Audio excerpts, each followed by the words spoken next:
Hello दोस्तों, क्या आपको पता है new changes will be implemented in reporting interstate supplies in table 3.2 of GSTR 3B। क्या ये सच है? चलो डिटेल में डिस्कस करते हैं। जैसा कि आपको पता है, हम इनकम टैक्स और जीएसटी की लेटेस्ट अपडेट्स वाली वीडियो लेकर आते हैं आप सबके लिए। इसी तरह आज एक और वीडियो लेकर आ गए हैं।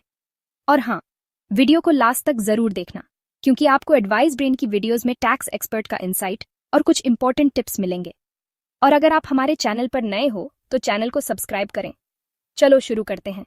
11 अप्रैल 2025 को जीएसटी नेटवर्क (जीएसटीएन) ने एक एडवाइजरी इशू की थी, जिसमें टेबल 3.2 ऑफ जीएसटीआर 3B के रिपोर्टिंग सिस्टम में कुछ नए चेंजेस बताए गए हैं, जो अप्रैल 2025 टैक्स पीरियड से अप्लाई होंगे। यह चेंजेस इसलिए लाए गए हैं ताकि जीएसटी रिटर्न्स की कंप्लायंस और रिपोर्टिंग और ज्यादा एक्यूरेट और स्मूथ बन सके।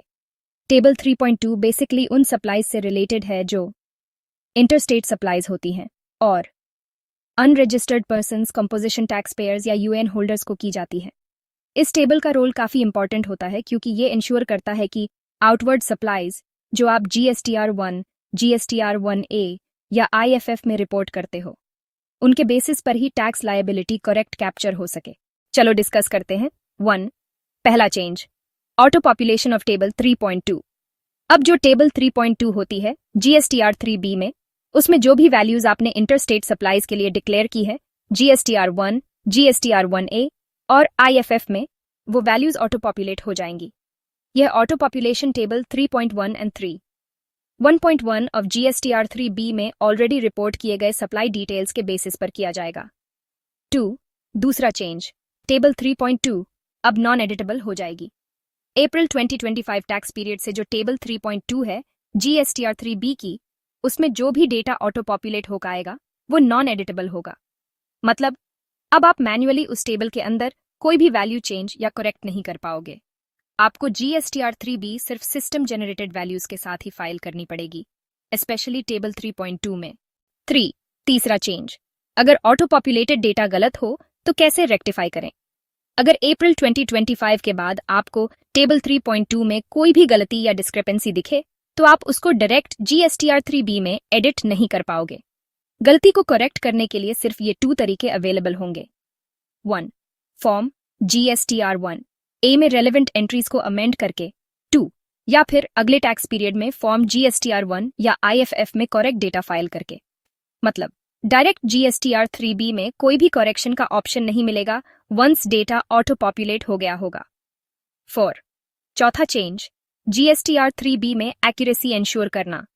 जीएसटीएन ने यह भी हाईलाइट किया है कि अब जीएसटीआर 3B में एक्यूरेट टैक्स लायबिलिटी रिफ्लेक्ट हो। इसके लिए टैक्स पेयर्स को अपनी जीएसटीआर 1, जीएसटीआर 1A या आईएफएफ में डेटा को बिल्कुल सही और कंसिस्टेंट रिपोर्ट करना होगा, क्योंकि इसी डेटा के बेसिस पर ही टेबल 3.2 ऑफ जीएसटीआर 3B में वैल्यूज ऑटो पॉपुलेट होती हैं। अगर आप पहले ही अपने फॉर्म्स में एक्यूरेट रिपोर्टिंग करते हो, तो बाद में कोई करेक्शन या अमेंडमेंट की जरूरत नहीं पड़ेगी और आपकी रिटर्न कंप्लायंस रेडी और स्मूथ फाइल हो जाएगी।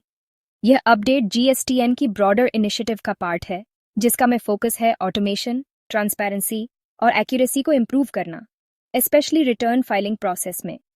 टैक्स पेयर्स को यह एडवाइज किया गया है कि वो जीएसटीआर 1, आईएफएफ का डेटा ध्यान से वेरीफाई करें फाइलिंग से पहले, और अगर कोई गलती मिलती है तो उसको जीएसटीआर 1A के थ्रू जल्दी से करेक्ट कर लें। इन चेंजेस के अकॉर्डिंग काम करना आपको कंप्लायंस मेंटेन करने में हेल्प करेगा और रिटर्न सबमिशन में अननेसेसरी डिलेज से भी बचाएगा। और ज्यादा डिटेल्स या ऑफिशियल नोटिफिकेशंस के लिए आप जीएसटी पोर्टल को विजिट कर सकते हैं। और अगर आपने अभी तक एडवाइस ब्रेन को सब्सक्राइब नहीं किया है तो सब्सक्राइब करना मत भूलना। अगर आपको यह वीडियो हेल्पफुल लगी हो तो लाइक, शेयर और सब्सक्राइब जरूर करें। और अगर आपको और भी टैक्स रिलेटेड क्वेरीज हैं तो कमेंट सेक्शन में लिखना ना भूलें। मिलते हैं नेक्स्ट वीडियो में। एडवाइस ब्रेन के साथ कनेक्ट रहे। Thank you and have a nice day.